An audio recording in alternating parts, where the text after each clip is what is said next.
Bord tal-għażla indipendenti preżedut minn Manfred Gaulhofer unanimament irrakkomanda l-Gvern Malti biex jinnomina l-Belt Valletta bħala l-Kapitali Ewropea tal-Kultura fl-2018. Manfred Gaulhofer qal l-ġurija kien jidrilha li hemm ir-rieda, l-motivazzjoni u l-ambizzjoni flimkien mal-istima neċessarja biex il-Belt Kapitali Maltija tkun innominata biex tkun il-Belt Ewropea tal-Kultura. F'konferenza tal-aħbarijiet il-Ministru Mario De Marco bil-pittura tal-Caravaggio fl-isfond tiegħu esprima sodisfazzjoni d-deċiżjoni tal-ġurija.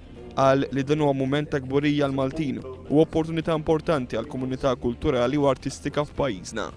Il-Kapitali Ewropea għall Kultura hija belt magħżula mill-Unjoni Ewropea għal perjodu ta' sena fejn matula jkunu organizzati diversi avvenimenti kulturali b'dimensjoni Ewropea.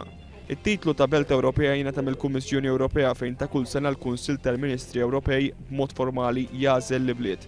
Il-proposti għall Kapitali Ewropea għall Kultura jkunu skrutinizzati minn grupp ta' esperti kulturali li jaraw li l-belt magħżula tkun laħqet numru ta' kriterji speċifikati mill-Unjoni Ewropea.